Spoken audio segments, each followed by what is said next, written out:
Kamusta mga Kapinoms TV? Sa mundo ng negosyo at teknolohiya, may iilang tao lamang na nakaabot sa antas ng kayamanan na halos hindi na masukat. Ang kanilang mga pangalan ay hindi lamang kilala sa industriya ng negosyo. Sila rin ang mga taong may malaking impluensya sa ekonomiya, teknolohiya, at sa pang-araw-araw na buhay ng bilyong-bilyong tao sa buong mundo. Ang ilan sa kanila ay nagsimula lamang sa isang maliit na ideya sa garahe, dorm room o simpleng negosyo. Ngunit dahil sa kanilang talino sa negosyo, matinding determinasyon at tamang pagkakataon, nagawa nila magtayo ng mga kumpanya na ngayon ay nagkakahalaga ng daang-daang bilyong dolyar. Sa video na ito, pag-uusapan natin ang 10 pinakamayayamang tao sa buong mundo, gaano kalaki ang kanilang kayamanan, at higit sa lahat, kung saan nga ba talaga nagmula ang kanilang bilyong-bilyong dolyar na yaman.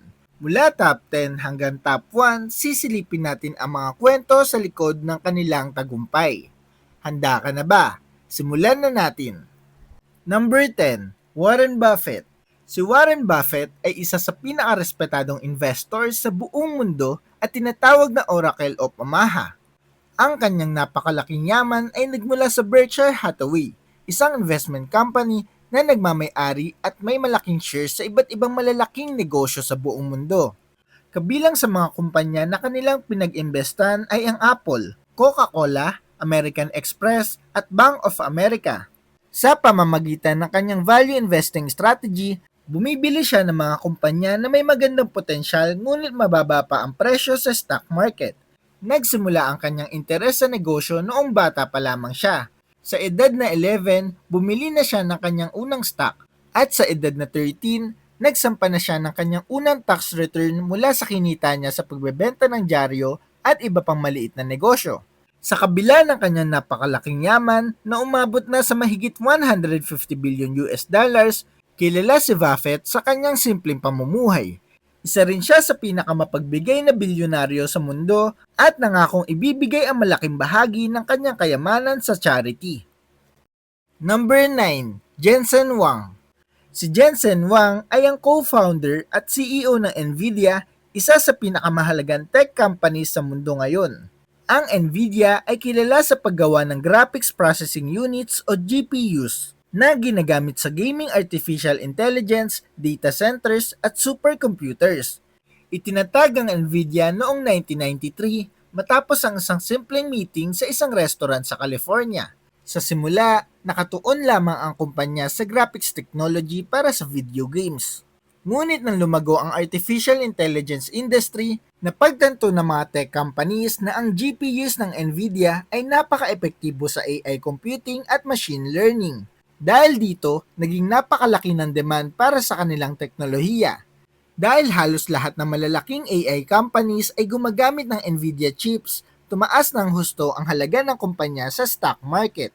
Dahil dito, ang personal na yaman ni Jensen Huang ay umabot na sa humigit kumulang 150 billion US dollars na ginagawa siyang isa sa pinakamayayamang tao sa mundo. Number 8, Jim Walton. Si Jim Walton ay isa sa mga tagapagmana ng Walmart Empire, ang pinakamalaking retail company sa buong mundo. Ang Walmart ay itinatag ng kanyang ama na si Sam Walton noong 1962 at naging isang global retail giant na may libu-libong stores sa iba't ibang bansa. Ang tagumpay ng Walmart ay nakabase sa kanilang konsepto na everyday low prices. Sa pamamagitan ng malaking supply chain at logistics network, nagagawa nilang magbenta ng mga produkto sa mas mababang presyo kumpara sa karamihan ng mga retail stores. Malaking bahagi ng kayamanan ni Jim Walton ay nagmumula sa kanyang shares sa Walmart, na patuloy na lumalaki habang lumalawak ang negosyo ng kumpanya sa buong mundo. Bukod sa Walmart, siya rin ang chairman ng Harvest Bank, isang regional bank sa United States na pagmamay-ari ng kanilang pamilya. Dahil sa laki ng Walmart Empire, ang pamilya Walton ay nananatiling isa sa pinakamayayamang pamilya sa buong mundo. Number 7, Bernard Arnault. Si Bernard Arnault ay ang chairman at CEO ng LVMH, ang pinakamalaking luxury goods company sa buong mundo. Sa ilalim ng kumpanyang ito ay kabilang ang ilan sa mga pinakakilalang luxury brands tulad ng Louis Vuitton, Dior, Bulgari, Tiffany & Co. at Moet Chandon. Ang kanyang tagumpay ay nagmula sa kanyang kakayahang bumili at palaguin ang mga luxury brands. Sa halip na gumawa ng bagong brand, mas pinili niyang bilhin ang mga kilalang kumpanya at gawing mas malaki at mas kumikita ang mga ito. Sa kasalukuyan, ang LVMH ay mahigit 75 luxury brands sa iba't ibang industriya, kabilang ang fashion, jewelry, perfumes, wines at luxury retail. Dahil sa patuloy na paglago ng luxury market sa buong mundo, ang yaman ni Bernard Arnault ay umaabot na sa mahigit 170 billion US dollars at may mga pagkakataon pa nga na siya ang naging pinakamayaman tao sa mundo depende sa galaw ng stock market. Number 6, Larry Ellison. Si Larry Ellison ay ang co-founder ng Oracle Corporation, isa sa pinakamalaking software company sa buong mundo. Ang Oracle ay kilala sa paggawa ng database software na ginagamit ng mga malalaking kumpanya at gobyerno upang pamahalaan ang napakalaking dami ng data. Itinatag ni Ellison ang Oracle noong 1977 at mabilis ito naging isa sa pinakamahalagang kumpanya sa enterprise software industry. Habang lumalawak ang digital economy at ang pangangailangan sa data management, lalo ring tumaas ang demand para sa Oracle database system sa buong mundo. Bukod sa kanyang tech empire, kilala rin si Ellison sa kanyang luxurious lifestyle. Isa sa kanyang mga pinakakilalang pagmamay-ari ay ang 98% ng Hawaiian Island na lanay na kanyang binili noong 2012. Dahil sa tagumpay ng Oracle, ang kanyang yaman ay umabot na sa humigit kumulang 180 billion US dollars. Number 5, Mark Zuckerberg. Si Mark Zuckerberg ay ang founder at CEO ng Meta Platforms, ang kumpanyang nagmamay-ari ng Facebook, Instagram at WhatsApp. Nagsimula ang Facebook noong 2004 bilang isang simpleng social networking site para sa mga estudyante ng Harvard University. Ngunit mabilis itong lumago hanggang maging isa sa pinakamalaking social media platform sa buong mundo. Habang dumarami ang users ng Facebook, nakita ng kumpanya ang napakalaking oportunidad sa digital advertising.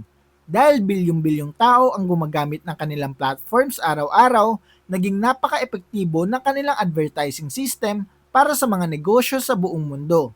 Sa paglipas ng panahon, pinalawak pa ni Zuckerberg ang kanyang tech empire sa pamamagitan ng pagbili ng mga malalaking platforms tulad ng Instagram noong 2012 at WhatsApp noong 2014. Ang dalawang acquisition na ito ay lalo pang nagpalakas sa dominasyon ng Meta sa social media industry. Sa mga nakaraang taon, nagsimula rin siyang mag-invest ng malaki sa metaverse at virtual reality technologies. Dahil sa patuloy na paglago ng social media at digital advertising, ang kanyang yaman ay umabot na sa humigit kumulang 190 billion US dollars na ginagawa siyang isa sa pinakamayamang tao sa mundo. Number 4, Jeff Bezos.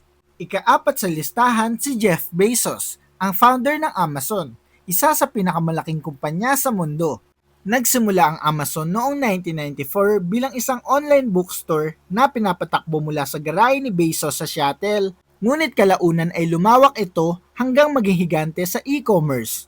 Habang lumalaki ang internet industry, mabilis ding lumaki ang Amazon at nagsimulang magbenta ng halos lahat ng uri ng produkto online. Dahil sa kanilang malawak na logistics network at mabilis na delivery system, naging isa ito sa pinakadominanting online retailer sa buong mundo. Isa sa pinakamalaking dahilan ng tagumpay ng Amazon ay ang Amazon Web Services o AWS, ang cloud computing division ng kumpanya.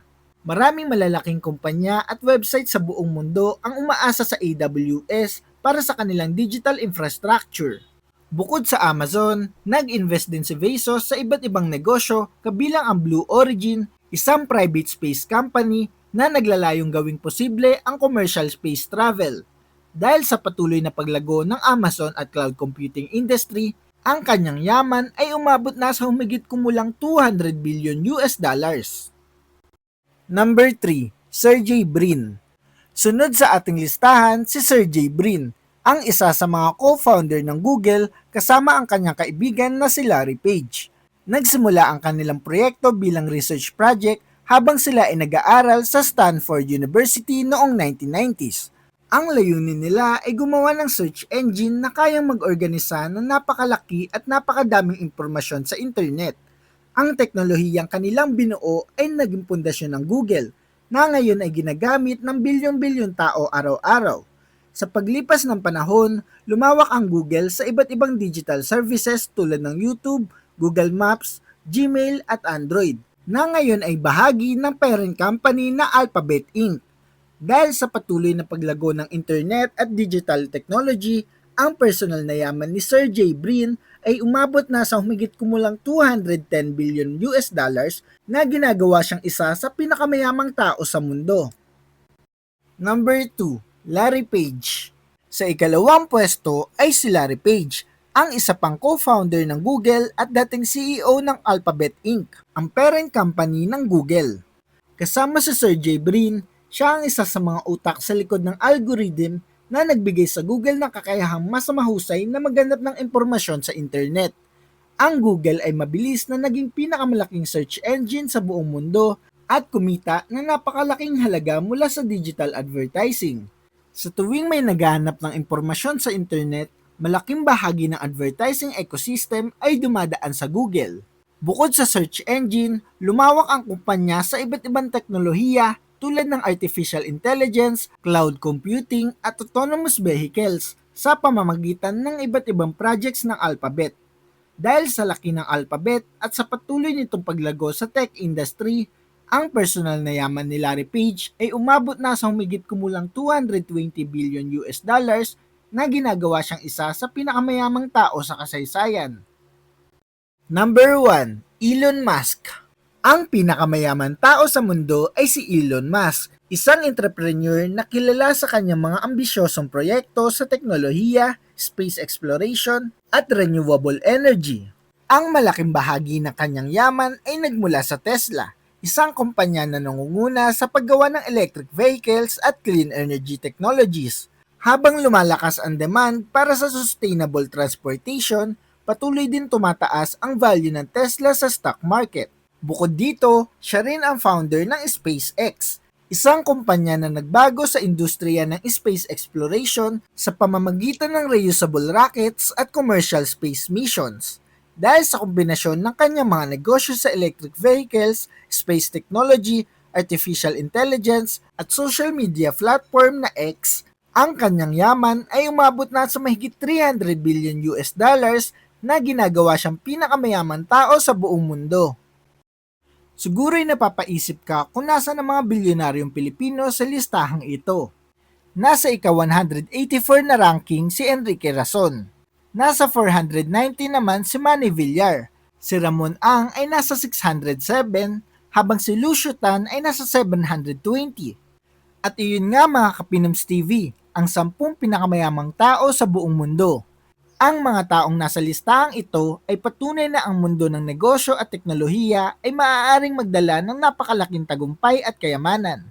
Mula sa social media, online shopping, artificial intelligence, hanggang sa electric cars at space exploration, ang kanilang mga ideya at kumpanya ay nagbago sa paraan ng pamumuhay ng milyong-milyong tao sa buong mundo. Ngunit sa kabila ng kanilang napakalaking yaman, karamihan sa kanila ay nagsimula rin sa simpleng ideya at matinding pangarap. Ipinapakita lamang nito na sa tamang kombinasyon ng oportunidad, tiyaga at inobasyon, posible ang mga tagumpay na dati ay tila imposible. Ngayon, gusto naming marinig ang inyong opinyon. Sino sa tingin ninyo ang pinakakahanga-hanga sa listahang ito? Aling bilyonaryo ang may pinaka-interesting na kwento ng tagumpay? At kung magkakaroon kayo ng pagkakataon na magtayo ng isang malaking negosyo, aling industriya ang pipiliin ninyo? I-comment ninyo sa baba ang inyong sagot para mapag-usapan natin yan. Kung nagustuhan mo ang video na ito, huwag kalimutang i-like, i-share ang video at mag-subscribe sa ating channel para updated ka sa mga paparating pa nating videos. Mga Kapinoms TV, maraming salamat sa panonood. Hanggang sa muli, ito ang Pinoms TV.